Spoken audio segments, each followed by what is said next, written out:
The Uganda we want. So mu Uganda gye twagala mu lutalo luno olw'okulwanyisa obulabbayo obukenuzi nze kyempita obuvundu. Munna Uganda alina okuba nga yeenyigiramu. Ffenna twenyigire mu lutalo. Ate abalala tebasomye kuzimba wabula bayize okuzimba. Uganda gye twagala okulaba ng'enguudo zonna nkole nungi, public transport nga weeri. Kati eno gavumenti eriwo erina akabonero ka Lucifer. Buli kyotunulako mu Uganda kiriko oxygen. Either babika amawulire malungi oba mawulire mabi. Minisita teyeetaagisa kabangali budde buno zaaki. At this time, why should somebody import furniture from outside Uganda? Let us leave NRM to be in charge for another 36 years or more. I really want to see a Uganda that believes in the rule of law. If you have a constitution in place, follow it to the letter. Don't change laws just because you want them to favor you. Kuba njagala omanye nti obugagga bwonna Uganda bwe yeeyagaliramu buyita waffe ku ttaka lyaffe. Naye busoga mugidibaze.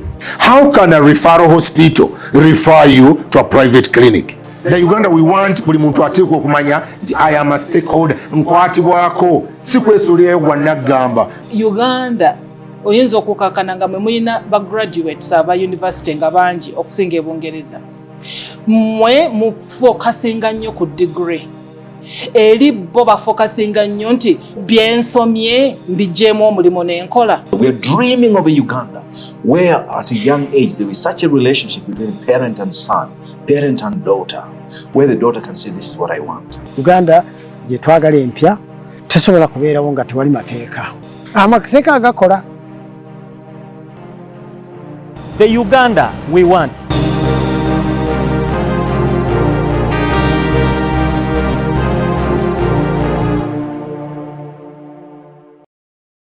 Welcome to the program, The Uganda We Want. My name is Molanze Robert.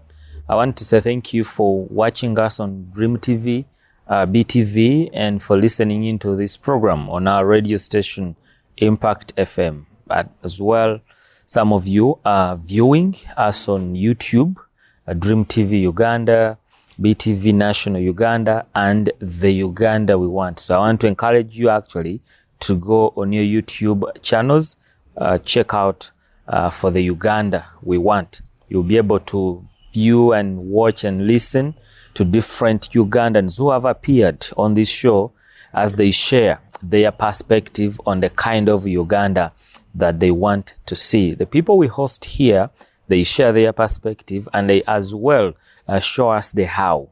How can we achieve the Uganda we want? It's not all about talking about this is the Uganda we want. Everyone can say that. Everyone can share what they want to see. But these people that we host in this program, they give us the how. And that's where my interest is, the how. And after they share their how, I expect you, a Ugandan, to go and put into practice the how they have shared with us. So today we are honored to host Joseph Ochero'S. And he's one of the staunch UPC member. And I remember he came back to Uganda after serving for a number of years, as he's going to tell us, in the UK and in diaspora. He came back with the the staggering president of the UPC now, the son to OM, Apollo, AMO, Apollo Melitoni Obote, and that is Jimmy Akena Obote. So he has got a very close, relationship and attachment with him. But today, we want to understand some of the things that we probably don't know. And he's also going to share with us the kind of Uganda that he wants to see. And allow me welcome Joseph Ochero'S on the show, The Uganda We Want. Thank you for sparing time to come and share with us the kind of Uganda that you want to see. But before we go into our main menu, I would love Ugandans to know who is Joseph Ochero'S, where did you go for school, where have you worked, and we want to know you a bit. Before we came on air, you saw we met a couple of my friends and colleagues with pleasantries. Somebody who boasts about Tungamo coffee, but he was calling me Ochero'S of Nagongera. So Nagongera is the place I come from, born Nagongera of Tororo.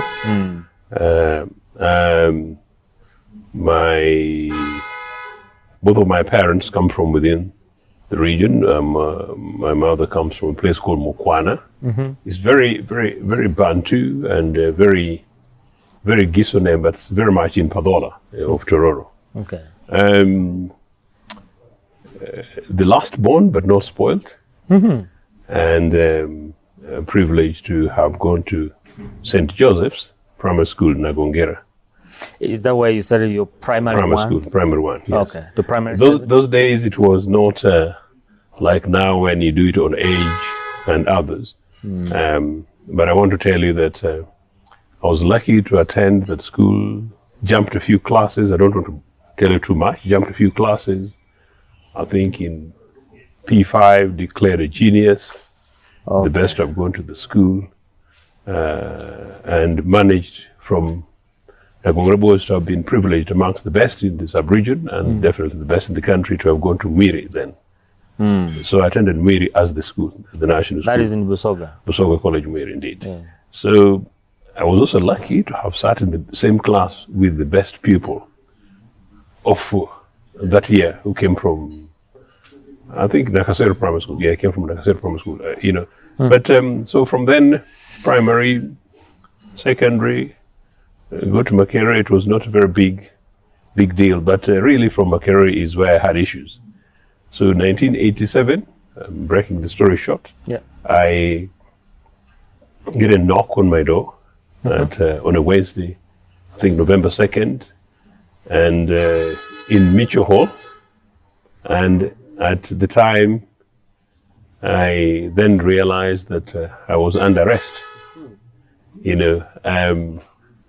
Ochero'S man, you're under arrest. As I open the door, and I see a group of 8 guys, 2 of whom were fellow students, one of whom I knew. 2 of them whom I knew, one of whom was also a mutualite, and 2 people in military uniform, 2 different people armed, men visibly armed. I think one of them was in civilian, and that was the beginning of my shock early life to the Ochero'S of today. Detained, taken to university students, university police station, and that was the beginning of my life of go down. These days they call it basement. So I experienced very early part of NRA's basement. Then when students wanted to strike. Actually now we use safe house. Yeah. We call it a safe house, but actually it's not safe at all. It's to the one who is being taken there. Precisely. And at the time, people didn't know what it was, but they were calling it safe houses at the time. But now, fast forward, I'm saying basement to refer to what young Mr. Muhozi likes to apply. Yeah. So I survived that because students wanted to strike, and then I was released. So I started reporting now to President's Office, 4th floor, parliamentary buildings on a daily basis. After about a week, they started telling me to change reporting on a bi-daily basis. That's how I schemed to find myself into exile. So I beat 7 roadblocks at Entebbe on the night of 22nd November 1987 and flew to London. And that's where I started my life of exile. We can discuss the details, but I'm just giving you a quick trajectory. Yeah. Just go deeper here.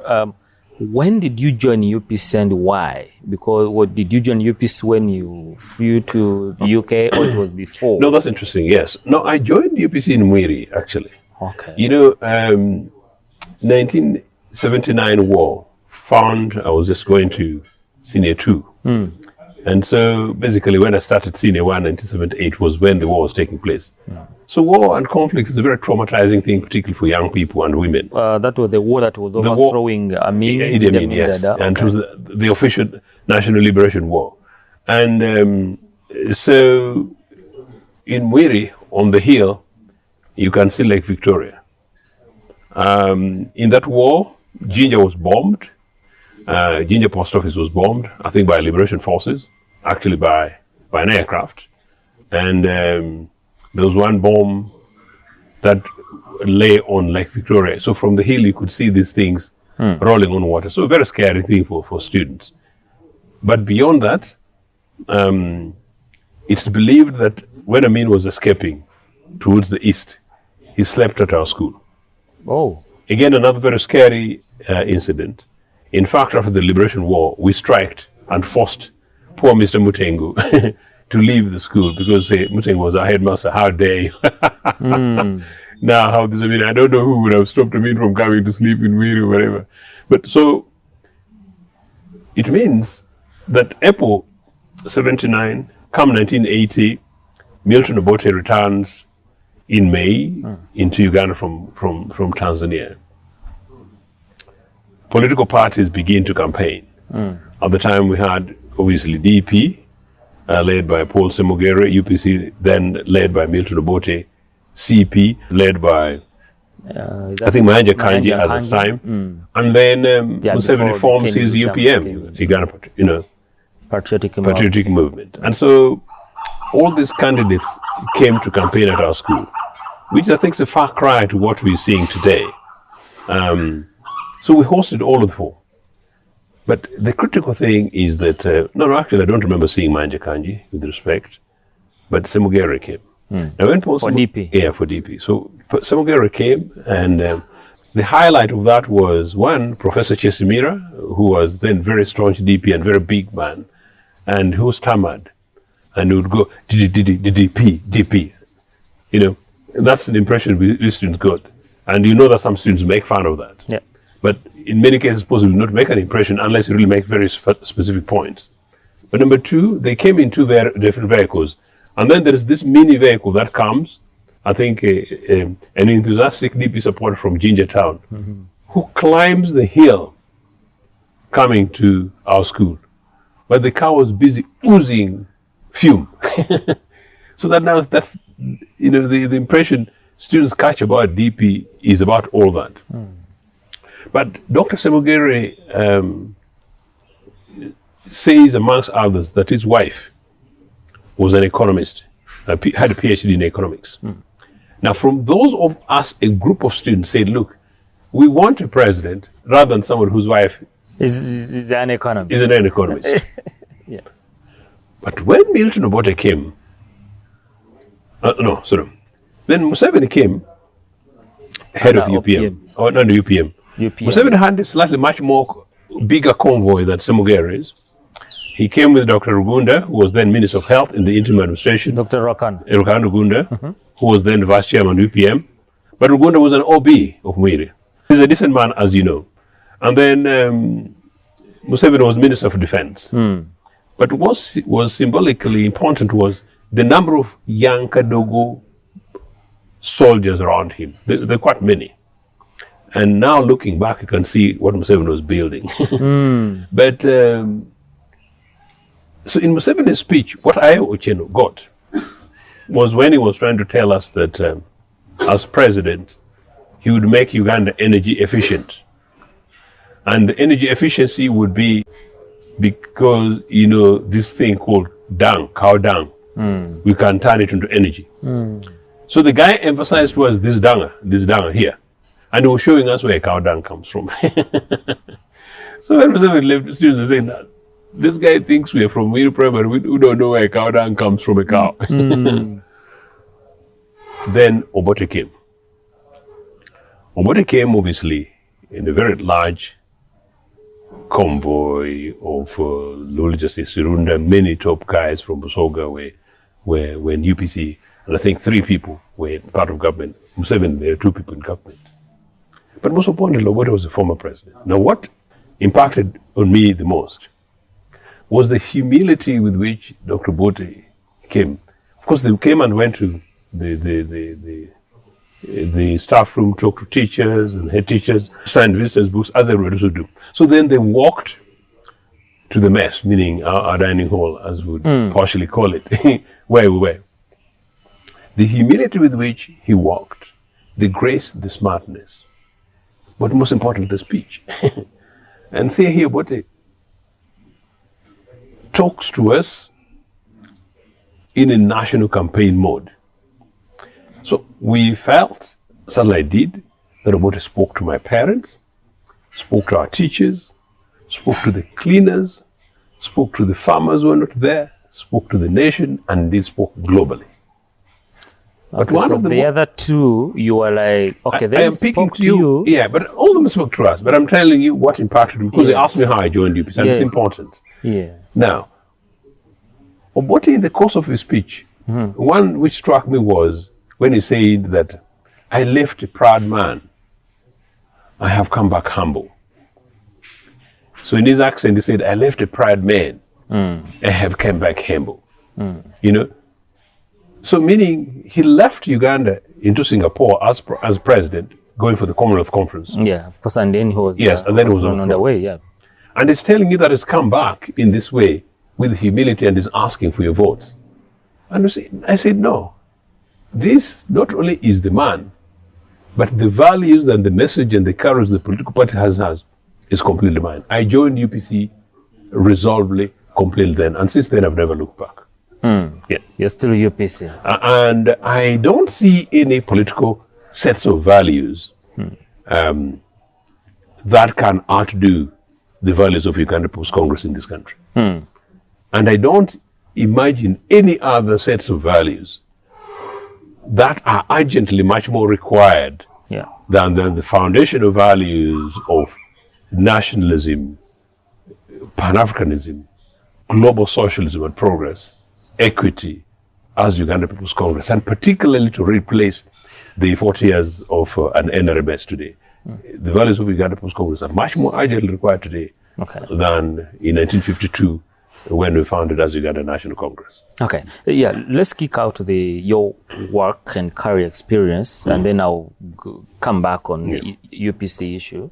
So where we stopped, so then you went to you went into exile. I found myself in mad exile in UK. Very dark space, very traumatizing.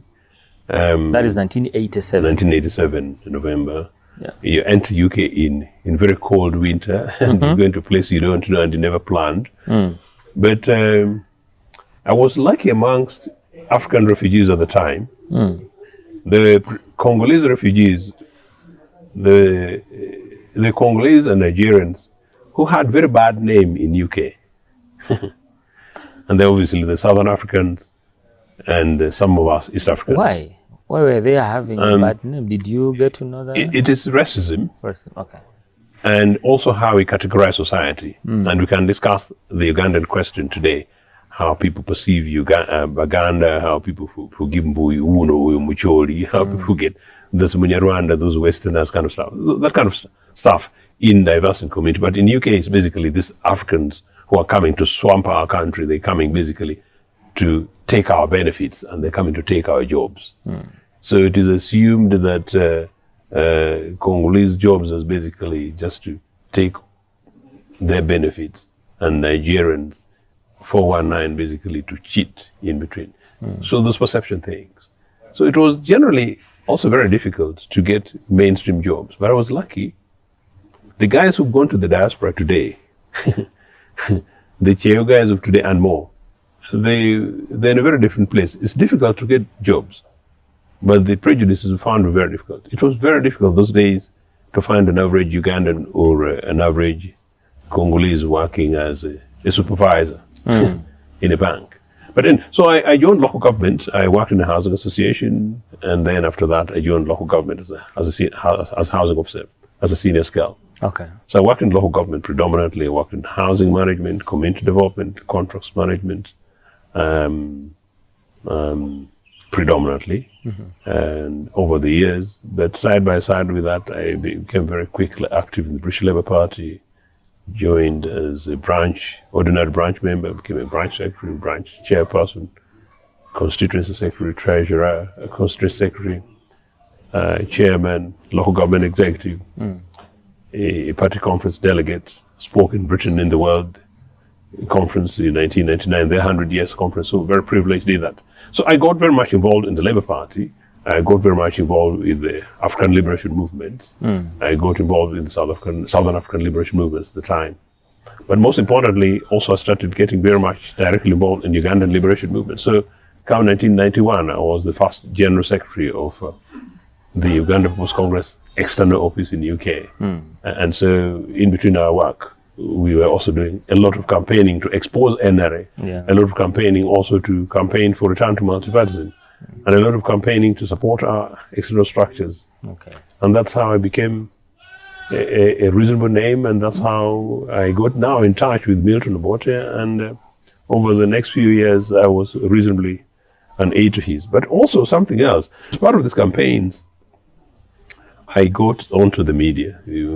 Some people normally say that they used to hear my voice on the BBC Focus on African networks. Part of that were really about the campaigning things. Partly because I saw Western media was very Eurocentric. They would want to push agenda that benefited them. I detested the BBC and other networks presenting stories about Uganda, which I knew were false. Stories about Congo, which I knew were false. The Rwanda genocide period, the series of narratives, but you could see a particular narrative being pushed. And because I was lucky that I had some of these spaces, I pushed. And that's how I also ended up becoming very active in the global media. So because you asked what I did, so I did that both as former spokesperson, but also then as a media analyst and commentator. And I retired from that end as an expert on African issues. So really, until about today, I was possibly the first choice for Al Jazeera on any story African, first choice for Sky, first choice for certain aspects of BBC and other global networks. Then finally, I did become a columnist with the New African magazine. My column is still there. It goes inside out, and rather out of Africa. And then also African Times. But come in short, 2004, we defeat NRA in court, and on November 17th, on December 18th, Milton Obote wrote to me and asked me to head a delegation back home. Well, even what I've heard is even while you were in exile, you were still UPC. You never moved away from UPC. You are still UPC. Okay, let's talk about it. I wonder how people are part of UPC and they decide to go anywhere else. I don't. Okay, which grounds do you stand upon your conviction that you can lead UPC? And can you really handle UPC? These are questions I'm posing over to you to really enlighten more on those who are being confused by this party UPC. And finally, why are you against Akena Obote? Your friend. You came back with him. Okay? Why against him? Can't you just leave him lead the party? You're substantially misinformed. I am not. My campaign is not about leading UPC. October 2020. I processed my nominations for the UPC leadership. And then December 2020, I won the leadership for UPC. September 7th, Court of Appeal had dismissed Jim Akena's application as UPC president, so he was declared not leader of UPC. So I'm not fighting him. So Court of Appeal asked for fresh elections. I put my name forward. I went through, I got elected, and the only thing is that the election was fudged under, that's a matter of judicial review, which is now in court. So mine has not been directly anything to do with Jimmy. And number two, yes, Jimmy is my brother. He came with me. I headed that delegation, although people say Uchenna escorted Akena. Of course, Akena is Obote's son, so it's a big name. But I basically was head of a political delegation to Uganda, which included Jimmy. So yeah, we're close. Or at least we were very close on time. And but the closeness was about Uganda People's Congress and this country. once you reach a situation in which you begin to take a direction other than Uganda People's Congress, I will not agree with you, whoever you are. And once you take a direction which is completely contrary to the interests of the people of Uganda, regardless of whether or not you're UPC, I will not agree with you. Okay. And so when I want the leadership of UPC, that's a matter due in court to be resolved. And I hope to be declared its official leader any moment now, because, this matter is due momentarily. In terms of me and Jimmy, as I said, Jimmy stood for leadership in 2015. I wasn't around. He breached the party constitution in 2015. He organized election in contempt of court again in 2020. That's not me. And recently, there was an interim injunction put against him that he should not proceed with an exercise that he had 2 weeks ago, and he went ahead with it. So again in contempt of court. So that had nothing to do with me. So you can't be UPC and break UPC's constitution and you think I'll salute you. You can't be a Ugandan and break people's legs in Uganda, whoever you are, from Museveni to Akena to Cheno to Robert, and you think I'll be with you. I am, and that's where the confusion is, Mr. Cheno, because people are like, they're confused because they are like, okay, he says you guys, you're just against him. Jimmy, you're saying he's breaching the party constitution and values. To be very precise. Yes. In 2015, Jimmy stood for elections. He did not wait for the president of the party, who was Olaro Tunu, to call a delegates conference in which he would be elected. So he called a meeting himself as Jimmy, and that meeting turned him into president. That is a matter that was challenged in court, and he lost. He appealed to the Supreme Court of Appeal, and he lost. He appealed to the High Court, and he lost. So surely, to the Supreme Court, and he lost. So surely, whom do you blame on that? Number two, if you're Jim Akena, of all people, you're about his son, you can't break the constitution of Uganda People's Congress anyhow like that because you want to play either impunity or some kind of entitlement. That is wrong. And then number three, when and as it happened that he went and pushed Olaro Tunu from Uganda House. So Jimmy forced himself into Uganda House. He didn't get the keys to Uganda, just like Mr. Museveni, who was never given the keys to State House in Tebe. So when you force yourself to the party headquarters, of course people will see the person at the headquarters as the leader. But which was strategically, it worked for him. Yeah. But the fact that it's the party headquarters does not mean this is leader. As basically that. So yeah, I generally understand that Ugandans are quite confused. That's why I hope this matter in court, which has taken rather too long, should be resolved very quickly. And I also hope that Jim Akena, Peter Walubiri, and others, we should be able to have Dennis Napa and others, should have conversation and make sure that the leadership of the party is resolved quickly, so that we're able to provide Ugandans with the leadership that they want, the political leadership that they want, the leadership that only UPC can provide, considering our history, considering where the country is, and consider our track record.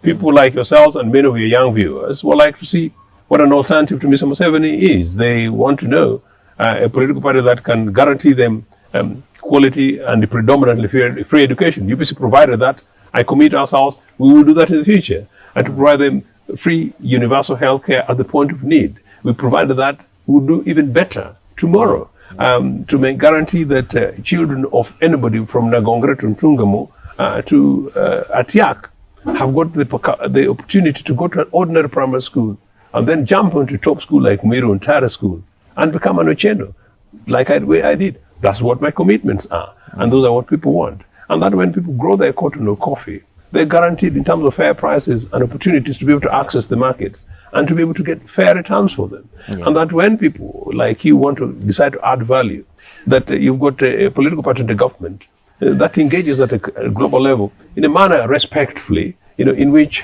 you're able to sell and get fair with that way that you do, not pineti. That's what Ugandans want. And that the youth of this country want a guarantee that you finish university and they're able to get a job. That we did. The Musevenis had the opportunity from UPC. Museveni would not have gone to Ntara School. He couldn't have afforded it had it not been for the environment UPC created for him. He would not have gone to the University of Dar es Salaam. I know his parents wouldn't have afforded it, but he did because government provided for it. But of course, Museveni would not be what he was, what he is, if it was not have been the environment in which UPC provided, where you graduate and you go for public service jobs. So he came and got a job in President's office as a research assistant. But that was a public service position. Nobody knew the guy. That's what I'm talking about. And that's what the young Ugandans of today want tomorrow. Those are what the youth of this country need. And for us at Kampala, even as the rain threatens us today, we want to know that this rain is part of natural climate, not climate change. And this is part of rain of climate change in which we finish this interview and we're not able to cross the road because of floods. That means that the environmental damage, but also that means that the national infrastructure mess in Kampala. We had a greater Kampala plan in the 60s. Today, Kampala is a slum. There is no town in Uganda that is not slum-looking. The youth of this country want to make sure that they're able to get a job, be able to practice law somewhere in Liantonde, and it's a fine place. And that you're able to go ahead and work as an average engineer somewhere in Biso, in Bunyoro, and it's fine because it's part of the Republic of Uganda. But also, want to guarantee that you can travel from Kasese to Kampala on a fine train and read your newspaper like we did it before, because that can be provided. Those are what the youth of this country want. But the youth of this country will not get that from anybody. Trust me. They can't get it from NRA, because NRA has failed them in 40 years. In any case, they've actually sunk our trains, sunk our buses, sunk our schools, sunk our hospitals, sunk our schools' pitches, sunk our towns. So we want to be able to pull those and give them hope and make it better. Okay, so you think that this leader or the son of the founder of the party, who is enforcing himself on the leadership of the party, he has failed to address all of that from the UPC mandate? I'm not saying that, and I don't know what Jimmy stands for. All I'm saying is that he is officially not the leader of the party. I'm talking about Ochero'S today going forward and what Ugandans want. But if you want me to ask about Jimmy's track record, Jimmy has been in Uganda House, party headquarters, for the last 10 years. Yeah? I don't know how many branches are functioning in Goma, branches of Uganda People's Congress. I don't know how many branches of UPC are in Atiak. I don't know how many branches of UPC are functionally operational in Nakasongola. So first, as a party leader of a political party, one, you need to unite the party. Two, you need to make sure that you follow the rule books. Three, you need to make sure that you instill the discipline. And four, you need to make sure that you mobilize and particularly young people. I've recruited hundreds of young people informally with my office in my car boot and my living room and occasional friends' offices, play spaces. I've done that in the last few years, but I don't have an official position except as a presidential candidate of the party. But Jimmy was holding that as Uganda House. What Jimmy will normally tell you that, well, we've retained some members of parliament in Lango, which is fair enough. The members of parliament in Lango, those seats there. Yeah, even the by-election they have been winning. I'm not sure whether those are as a result of Jimmy or really as a result of the foundational base of Uganda People's Congress in Lango. And so I think any leader will do that. And it's also a bit dangerous to suggest, therefore, that you, Moses, could not become president of Uganda People's, or rather, if you became president of Uganda People's Congress today, UPC members in Lango would not vote for you. I am Milton Obote's permanent spokesperson. So I knew the guy. Okay? I'm his permanent spokesperson. But I also know that working with Milton Obote, he said, and many times, he was never the president, he was not the president of Lango. He was president of Uganda People's Congress and president of the Republic of Uganda.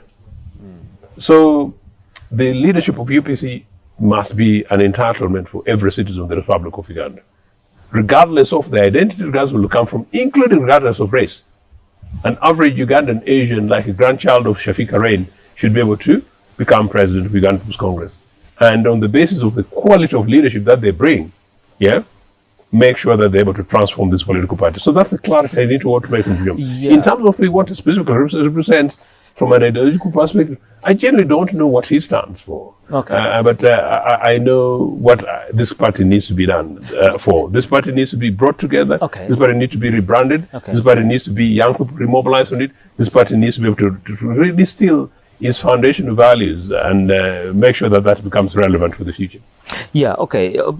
Well, we may not go, in depth about, talking about Jimmy's track record and so on, but there's something that probably is happening in the UPC, and I want to hear from you if it is also affecting the politics and the decisions in Uganda at large. For example, the successive battle. He when he says, I don't want to leave this party, how do you view that, and don't you think that even that is contributing to, for example, the ruling party that is also trying to show you, okay, when Mr. Museveni goes away, the sun is coming up.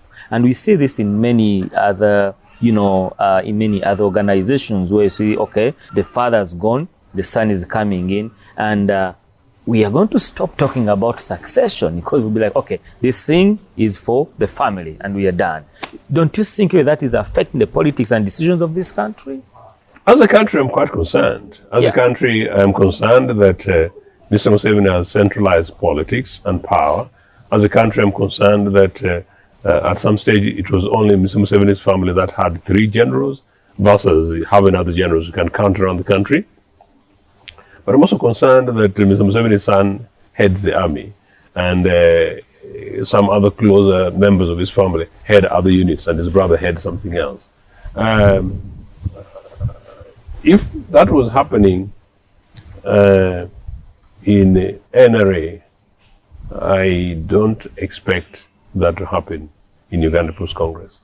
I think nationally, Mr. Museveni is subject to this country to a very vicious war in Luweero, claiming he wanted to restore democracy, claiming he was fighting for rule of law. As I said, when I look back to 40 years, I hardly see anything that NRA has brought into this country, certainly not in Nagongera. Our roads are broken, worse than they were 40 years ago. Our health facilities are broken, worse than they were 40 years ago. Our education systems are broken.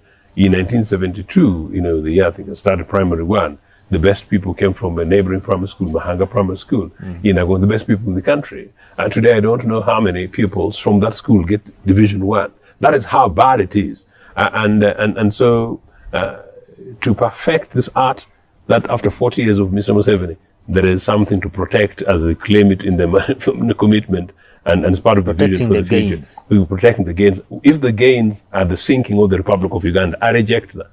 But if those gains are also protecting the gains because your child has moved from a child but now a toddler, now a commander, and that is now the gain that you want to protect, I shadow that. And if those gains are really about protecting it for the family, me, myself, and I reject that. But if it's a national thing that NRA is doing, it's the more reason why UPC must responsibly mobilize, reconstitute itself, recommit itself to its founding values of Uganda National Congress and Ignatius Musese and later Milton Obote, and that the foundation they took in 1962 at independence, working in diversity with other political parties and organizations across the country, across this country and across the political divide, pushing us to the Republican Constitution of 1967, seeing that it was important that after we consolidated our independence, we needed to build an economic model that would work, and that's why they thought about the Common Man's Charter.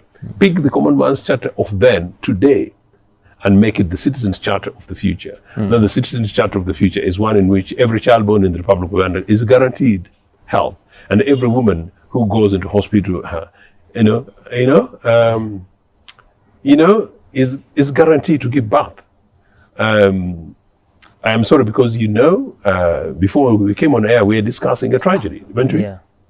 And the immediate thing that I get about the tragedy of a woman dying at giving birth, yeah. I sort of didn't really want to discuss it here, partly because of the emotions involved for both me and you. Yeah.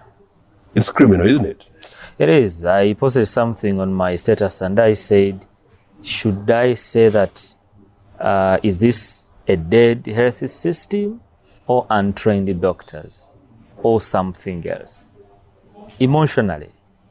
And trying to think,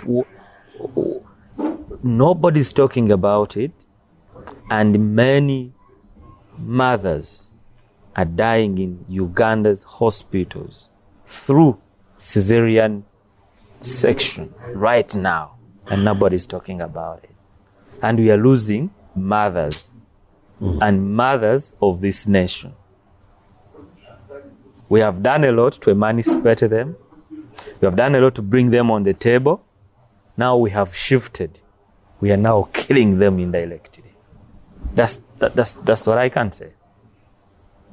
It's that plus related that keep me going. It's that plus related, and that makes me completely convinced that anybody who undermines internal possibilities in UPC is undermining the Republic of Uganda and is doing a complete disservice to this nation and its future, and it must be rejected. And that in any case, anybody who does anything that undermines the possibility of Uganda People's Congress in its own internal diversity to express itself and avail itself as the genuine alternative for the people of this country against this mess is, to me, committing nothing short of a criminal offense. Yeah, Mr. Ochero'S, I would really love to hear from you. Do you as well think that this thing of collaboration is so much in the opposition, and you can expound it more, but let's take a sample of UPC where you subscribe. UPC and Jimmy, they said we are going to collaborate, we are going to work with Mr. Museveni and his party to see that, okay, we do something for our people, we deliver service and so on. Is that also contributing to the disappearance, to the erasing away of the UPC that you want to, when given a chance, to come up and bring it up? And how can that be resolved? Because we've seen DP, we are seeing many other parties saying, okay, I think we need to work with him, and for us to go ahead. Does that really provide a solution to Uganda? I think it's a fundamental point that you can ask yourself, that since Jimmy got involved, Jimmy and Betty, his wife, got involved with a special relationship that Betty called in social media bridging the gap. Call it bridging something. Yeah. What has changed for UPC members? What has changed for the people of this country as a result of the deal between two individuals?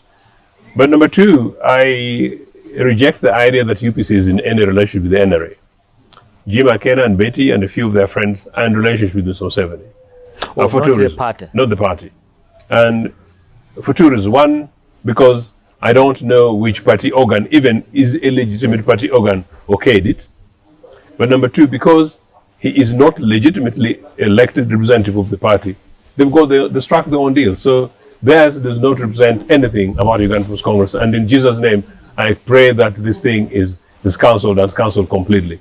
Norbert Mao, actually, to his credit, they did think through theirs, went to Mr. Museveni, negotiated, had it in writing. Regardless of whether or not it was in writing, it was Mao plus his group and DP.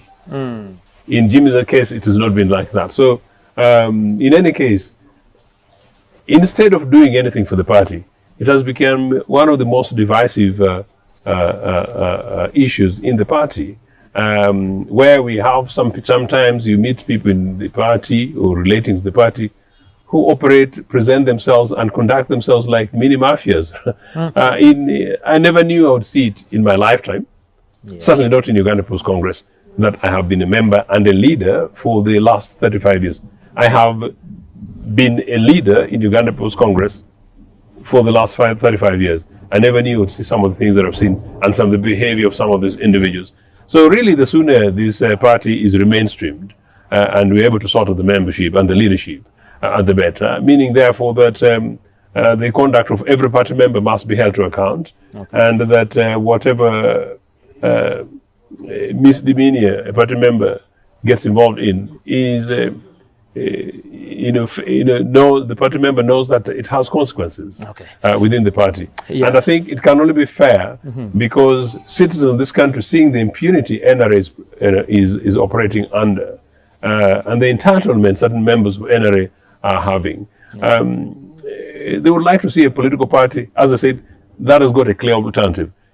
In terms of ideology, in terms of conviction, in terms of values, in terms of track records, in terms of key issues and performance indicators, we are basically there. We are the alternative. But we need to persuade the youth of this country that we do not provide a leadership that has got one leg in the NRA and the other leg pretending to be with them, dancing. And that we are not the leadership that are saying one thing in the morning and something else in the afternoon. I can tell you, and I can tell your viewers, that whatever happens, Uganda People's Congress is the political party of the future. Uganda People's Congress is the one that gave this country for God and my country. Uganda People's Congress does for nobody else but for God and my country. I'm totally committed to doing that. All right. Thank you so much. We're gonna keep it right here. I will be having again on the show in episode 2, Mr. Cheno Joseph sharing with us the kind of Uganda that he envisions. Of course, we started with the UPC issue, because UPC has got a record for this country, leading this nation for 2 times, and and still they're still strong as a party. And he thinks when all these things are resolved, definitely the party will get back on track. Thank you for watching us. Bye bye.